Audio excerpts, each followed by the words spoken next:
Good afternoon, everybody. My name is Timothy Strain. I'm a paramedic and have been a paramedic since 2022.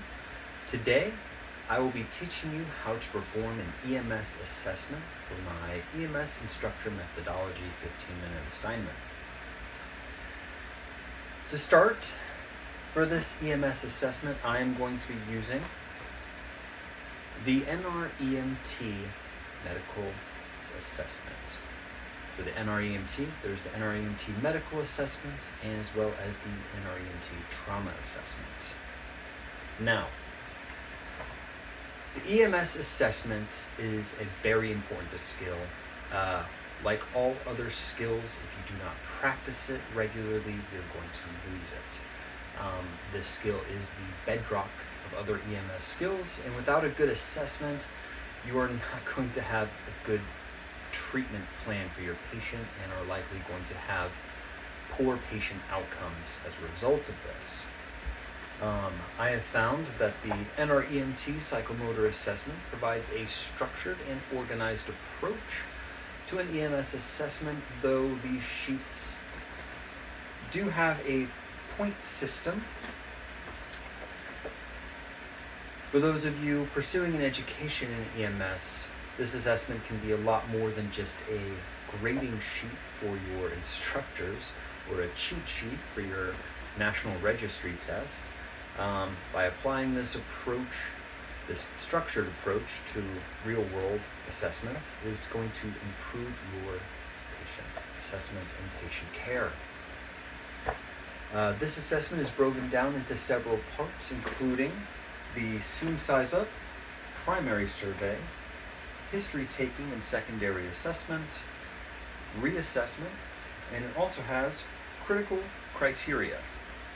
These critical criteria include failure to initiate or call for transport for a patient within 15 minutes, failure to take or verbalize appropriate PPE precautions, failure to determine scene safety before approaching patient, failure to voice or ultimately provide appropriate oxygen therapy, failure to assess, provide adequate ventilations, failure to find or appropriately manage problems associated with airway, breathing, hemorrhage, or shock hyperperfusion, failure to differentiate patients' need for immediate transportation versus continued assessment and treatment on scene, does other detailed history or physical examination before assessing and treating threats to airway, breathing, and circulation, failure to determine the patient's primary problem, orders a dangerous or inappropriate intervention, and failure to provide C-spine precautions when indicated. Now, I do recommend pausing this video and printing out or going to the NREMT website and printing out a copy of these assessments for yourself. Again, I'm going to be using the medical assessment for this demonstration. I would like to note, during this assessment, it is important that you may need to go back to a section to reevaluate depending on your findings. For example, if you get to your general impression and find that your patient is hyperactive and acting very aggressively, you may need to reevaluate your scene safety. All right, let's begin. To start, we're going to go over PPE precautions, personal protective equipment. This could include gloves, mask, maybe even a full hazmat suit if you're qualified to use it. Usually we use our notes indicated by dispatch what PPE precautions we're going to need.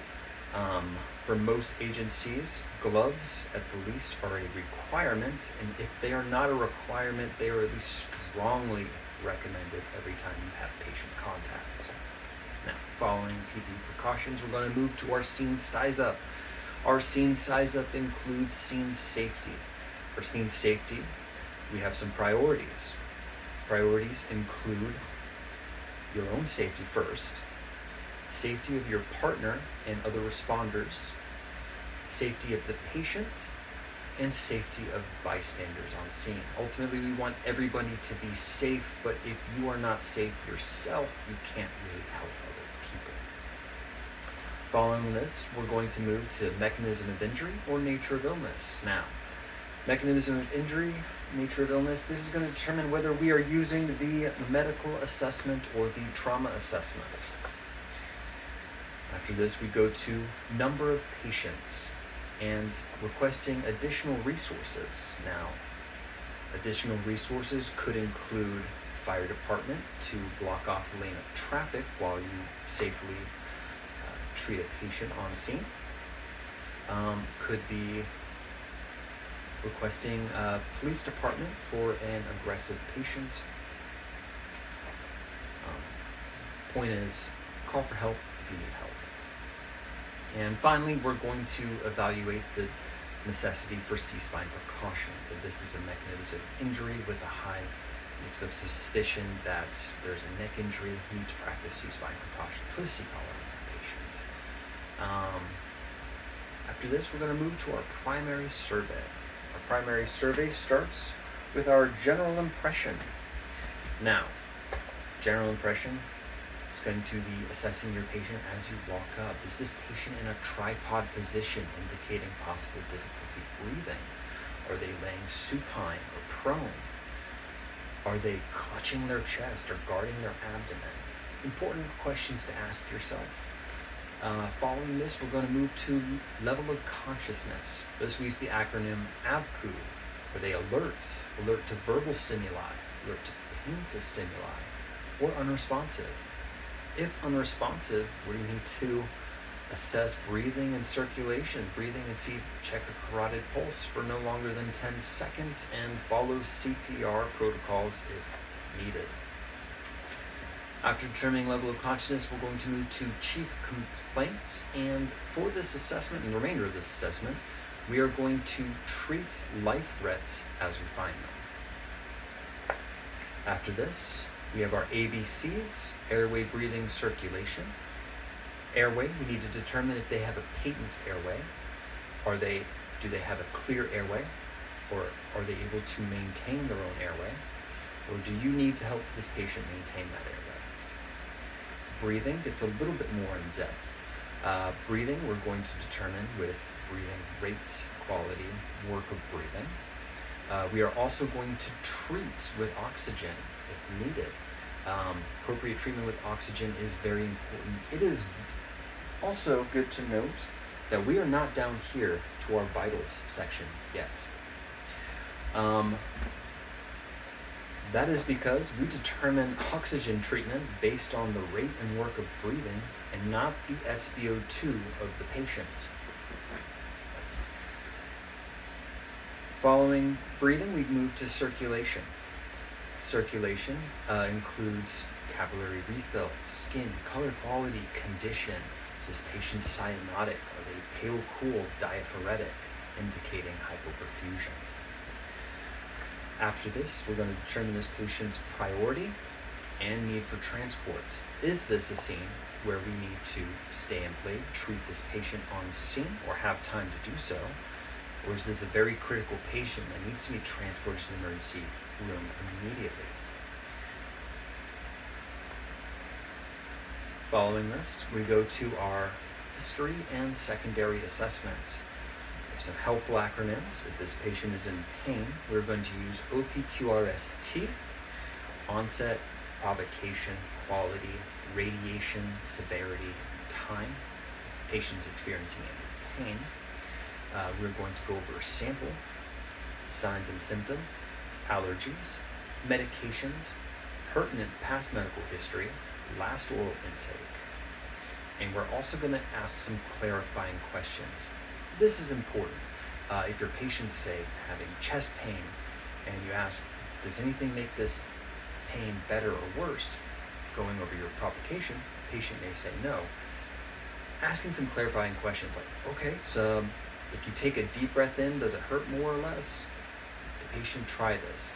Sometimes it indicates more of a respiratory issue instead of a cardiac issue.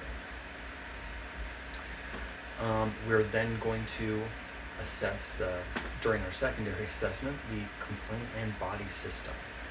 Patient complaining of difficulty breathing, it's a good idea to auscultate some lung sounds. If your patient is complaining of one-sided weakness, maybe do a race score or stroke level of some sort.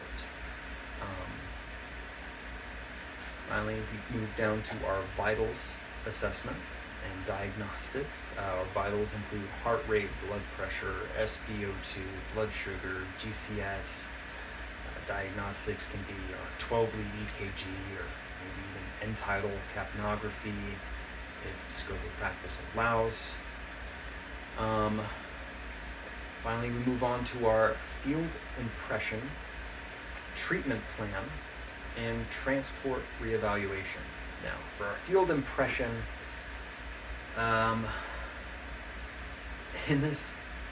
in a classroom setting, if you have done a good assessment, good vitals, taken vitals, your field impression may be easy to determine.